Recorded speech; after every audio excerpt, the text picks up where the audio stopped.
Una vez más, Claro. otro lunes, acá estamos.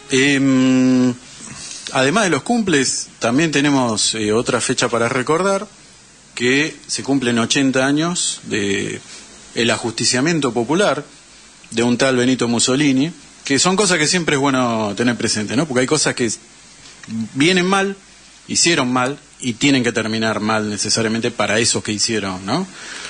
Algo terrible. Vos sabés que coincide el 27 de abril Sí, de 1937 murió Antonio Gramsci, también, bueno. el teórico del socialismo, un eminente teórico del socialismo europeo italiano, en las cárceles de Mussolini, precisamente, y de la peor manera, ¿no? 8 años después, el 27 de abril del 45, los partisanos del norte de Italia, porque en el norte de Italia no llegaron las tropas norteamericanas, liberaron el norte de Italia de los nazis, la guerrilla, los guerrilleros, los partisanos. Los partisanos. Sí, Y sí, sí. Mussolini se había disfrazado de oficial nazi y se quería tomar el piro para Alemania. Sí. Y bueno, lo reconocieron, Y lo le tocó, detuvieron, exacto. y al otro día 28 le pasaron la factura que correspondía, fue fusilado. Y también hubo un linchamiento popular, ¿no? Sobre los cadáveres. Bueno, se Sí, se lo les colgaron hizo- después. Sí, se lo colgaron, dado vuelta como una demostración de... No, pero lo que vos decías, el Mussolini hizo lo que hizo. Hizo lo que hizo. Bueno, no venía para acá este tema, pero me pareció importante tener presente estas fechas porque tienen también una gran significación, ¿no? Son cosas que no debemos olvidar para que no vuelvan a repetirse. Bueno, y vos sabés que la idea de hoy para la columna, que de un modo bastante pintoresco le pusimos, ¿no? Elecciones 2025, olor a pis en la ciudad de la furia. Tomando una frase Qué dicha... delicado que está, porque el presidente habla mucho más. no, pero no estamos a ese nivel, no queremos estar en ese nivel. Que él siga con lo que hace. Ya se verá. También ya le va a llegar lo suyo en su momento, esperemos. Pero, mientras tanto, la idea era un poco charlar lo que nos dé el tiempo, porque obviamente siempre en general estamos centrando el análisis o en cuestiones internacionales o más a nivel nacional de lo que es el gobierno y demás, pero, por ejemplo, hace rato que no charlamos sobre lo que viene pasando acá En la capital. en la ciudad, en Capital. Y viene pasando bastante, pero bueno, siempre queda en un segundo plano, digamos, relegado, y también muchas veces pegado a lo que son los eventos nacionales. Porque bueno, la ciudad de Buenos Aires inevitablemente es epifenómeno de lo que pasa a nivel nacional, y a veces incluso lo mismo al revés, ¿no? Cosas que pasan acá terminan impactando a nivel de lo nacional. La ciudad de Buenos Aires, que tiene el estatus de ciudad autónoma desde el año 96, ha venido teniendo sus distintos jefes de gobierno y ha tenido un parlamento propio. Acordémonos que antes de esto lo que era el intendente de la ciudad lo ponía al Poder Ejecutivo. Pero desde que la ciudad, aparte con el estatus, después la última modificación constitucional que tuvimos, adquirió la categoría de ciudad autónoma, es un equivalente a una provincia. Eso es lo que te iba a decir. Exacto. Ah. Sí, es que es equivalente a una provincia, y guste o no, con mil cosas que se podrían llegar a cuestionar o debatir, pero entre la capacidad económica, productiva, el volumen de gente que vive aquí, y particularmente el volumen de gente que vive, que trabaja en la ciudad, ¿no? De hecho, para muchos, en su momento en la discusión, cuando se hablaba de hacer la autonomía de la ciudad, muchos habían propuesto ampliar, que no sea solamente la ciudad, lo que es la capital, sino ampliarlo a todo el AMBA, que sea un solo territorio, porque bueno, tiene un montón de cuestiones en común. Bueno, más allá de todo eso, la ciudad, desde hace bastante tiempo que viene siendo, y ahí podemos pensarlo, ¿no? A partir del segundo gobierno de Aníbal Ibarra, que lo recordará, así que en aquel momento era una coalición de espacios progresistas, donde estaba el peronismo, Frente Grande y otros espacios de ese estilo, pero después que pasó lo de Cromañón, lamentable evento, de ahí en más hay un giro, y que dura hasta el día de hoy en general, de lo que es el habitante, ¿no? El ciudadano y ciudadana de la ciudad, en la que lamentablemente, si bien hay un sector progresista, podemos ponerlo así, de centro izquierdo, un componente alto, sin embargo los gobiernos y los representantes vienen siendo en general de espacios de centro-derecha. Después que pasó lo de Cromañón, la renuncia de Aníbal Ibarra y demás, se dio la llegada al poder de Mauricio Macri, en lo que fue la primera gestión de gobierno que tuvo lo que en aquel momento era Cambiemos, si mal no recuerdo, donde, bueno, primereaba el PRO, y fue el primer experimento de un partido con características de centro-derecha, neoliberales, empresariales, que abrió todo este ciclo, porque digamos, esto que hablamos ahora, de dónde está la Argentina y todos estos neoliberales que están dando vuelta, que no importa, digamos, el color que se lo pinten, porque el justicialismo hoy es herencia directa de lo que dejó el menemismo, que fue básicamente eso, un giro al neoliberalismo más crudo, lo mismo que pasó con todos los otros espacios de centro-derecha. Digamos, se han planteado, digamos, todas las experiencias, desde la presidencia de Macri para acá, empezó ahí, ¿no? Hoy no sería todo este auge, vamos a decirlo así, de distintas corrientes del neoliberalismo, liberalismo, conservadurismo, centro-derecha, derecha explícita, lo que vos quieras ponerle, no hubiese sido posible si antes de eso no hubiese pasado ese primer triunfo en la capital, que después se expandió también a nivel de todo el país. Hoy hay gobernadores radicales, de Cambiemos, dando vuelta, pero digamos, son una fuerza que en otro momento no existía, no tenía cohesión, digamos, no podemos ignorar eso. Una cosa que se me ocurre ahora, nunca lo había pensado así. Yo creo que el que le dio el espacio político al crecimiento de la derecha fue el gobierno de Menem, porque pero es que, sí, más gobierno de derecha que el de Menem, Es que el menemismo, lo podemos charlar capaz en otro momento con tiempo, pero una impresión personal es que el menemismo mostró, entre comillas, el peronismo que podía ser. ¿Te acordás que ellos hablaban en aquel momento de la renovación, etcétera, etcétera? No viene al caso hablar sobre Menem en este momento, pero digamos, viendo lo que fue la gestión estuvo ahí Rapanelli, después tuvo Cavallo y demás, y después todo el experimento de Drom y la privatización, y básicamente mostraron cuál era el nuevo perfil del peronismo, y el peronismo que teóricamente se suponía que era un espacio popular, de centro-izquierda, ¿no? Según los matices, pero digamos, ese espacio, ese peronismo, dejó de existir, o por lo menos dejó de ser el espacio preeminente, hegemónico, si querés, que por ahí en algún otro momento pudo serlo dentro del justicialismo, y a partir de ahí, veamos los actores políticos que tenemos hoy, el propio Macri, pero veamos otros, ¿no? ¿De dónde surgieron los Alberto Fernández? ¿De dónde surgieron todos estos tipos? Son todo herencia directa del menemismo. La experiencia menemista incorporó a tecnócratas, economistas y otros tipos que venían del neoliberalismo, de las distintas escuelas, todos alumnos de Chicago y demás, y de ahí para acá el espectro político, entre comillas, de lo posible, o sea, de los partidos que se postulan, ¿no? Que eligen las vías formales, ¿no? De la política, vienen de ahí. Nadie escapa a eso. Si no, hay que ver nada más los cambiazos, los pases de banca a otra y los nombres de los espacios. El Cucho Cambiaso no, es un jugador de fútbol. Todavía no. El Cucho sí, fue un gran jugador. Pero salvando eso, después todo lo demás, cuando uno mira el espectro, y ahí incluso uno puede hablar, ¿no? De la casta, son todos alumnos de esto.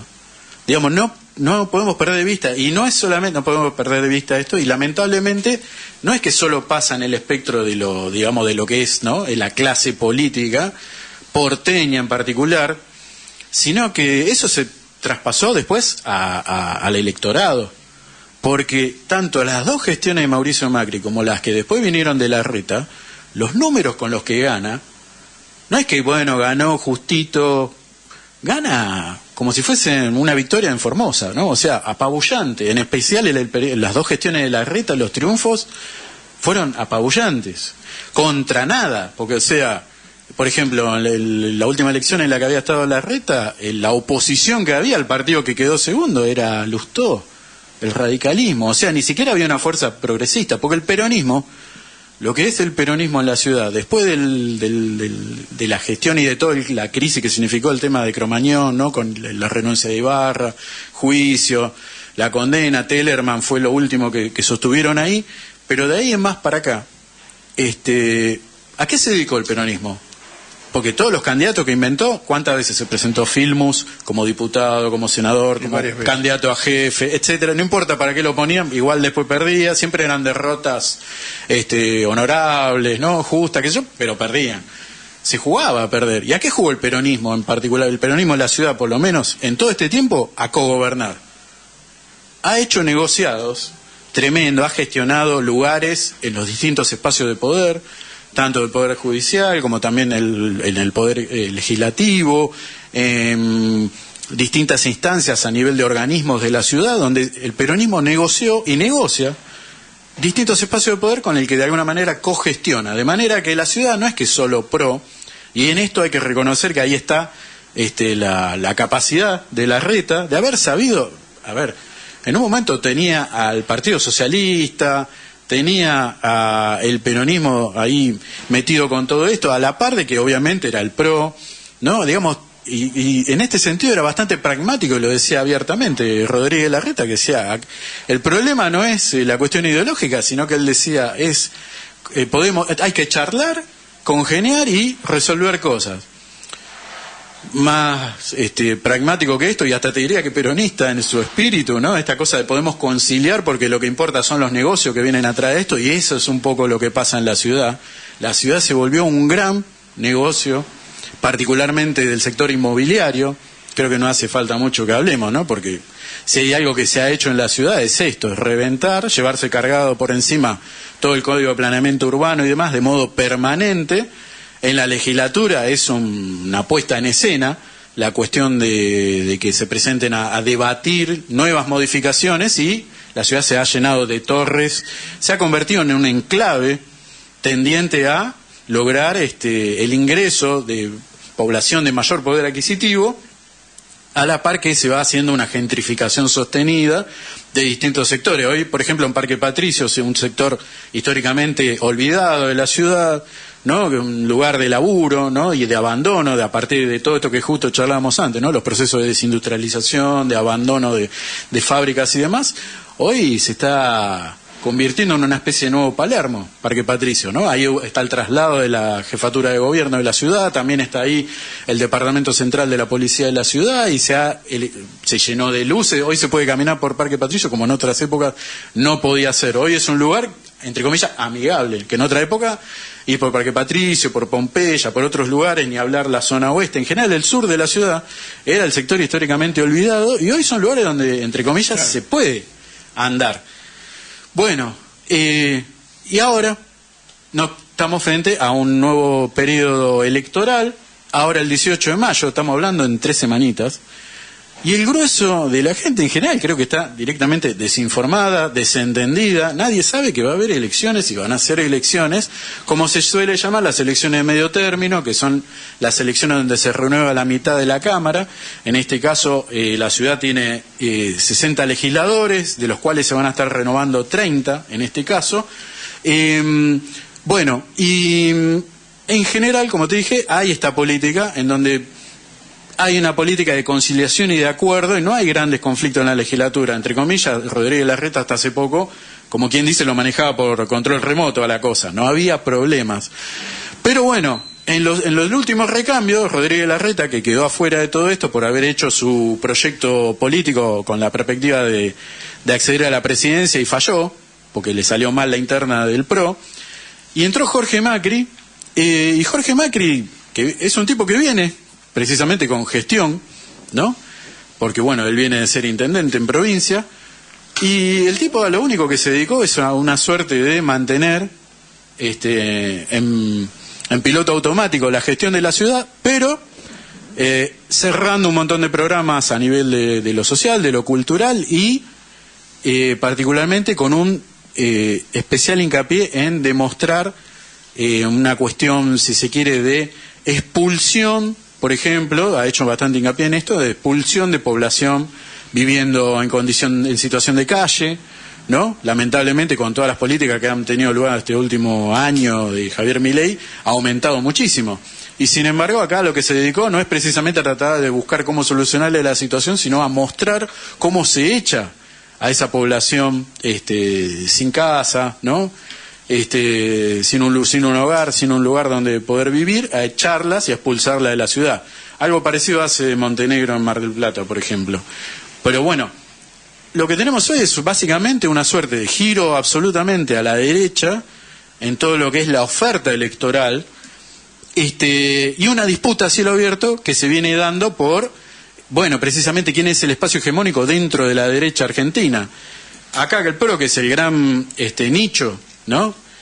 Durante mucho tiempo, y este es vamos a decirle, el hijo pródigo, ¿no? La ciudad de Buenos Aires de todo el proyecto de Mauricio Macri, hoy está en disputa porque La Libertad Avanza viene siendo la fuerza, digamos, con intenciones de volverse la predominante, y les viene cooptando dirigentes, les viene captando, ¿no? Legisladores y demás.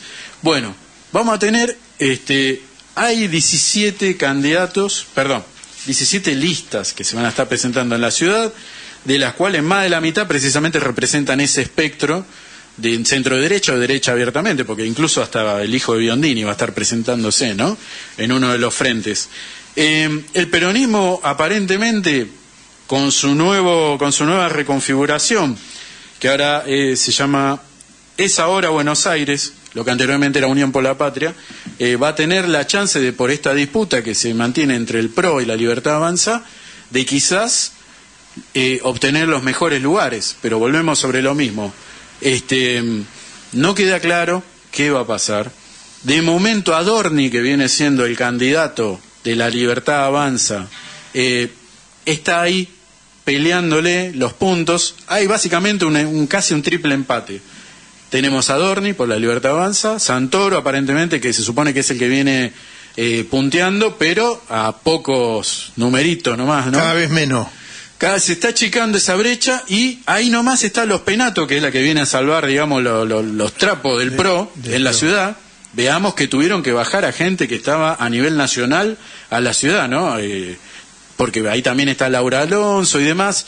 Se está jugando mucho en la ciudad, porque obviamente lo que surja acá se va a dar como la reconfiguración de poder, tanto para el PRO, como también para ver si va a poder ser posible una perspectiva de reconfigurar otra cosa para el peronismo, o cuanto menos para el progresismo en general, y también la otra, ¿no? Que es si La Libertad Avanza llegase a lograr esta victoria. Volvemos sobre lo mismo, que no estamos discutiendo la cuestión del jefe de gobierno, sino el recambio de legisladores, pero el impacto a nivel político podría demostrar de que de repente si llegase a entrar Adorni, quizás primero o segundo en todo esto, con una campaña que hasta ahora es fantasma en general, no se han visto prácticamente carteles ni nada,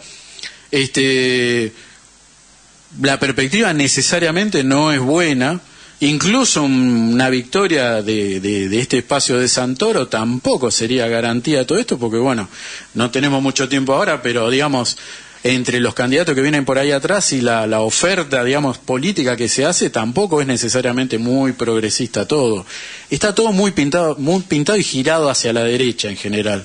No, yo no soy muy no veo grandes perspectivas en todo esto. Vamos a verlo en breve, si tenemos suerte. Creo que la semana que viene vamos a tener quizás podamos hablar con una compañera. Sí, vamos a entrevistar a María Eva Cousovitis, sí, que es de Confluencia, candidata legisladora de Confluencia por la Igualdad y la Soberanía. Es una militante social de unos espacios de las asambleas, militante de base, que nos han hablado muy bien de ella. Vamos a escucharla, ojalá que sea posible. Quizás, si tenemos tiempo, capaz lleguemos en algún momento más no sé, a ver si llegamos a entrevistar a alguien más que no sea de todo esto que estamos hablando, pero en general el escenario es preocupante, diría yo. No veo nada muy positivo. Bueno, medio nos quedamos, porque el reloj me parece que anda mal. ¿Qué hora es? Ahí dice 56, yo tengo 58. Bueno, estamos ahí.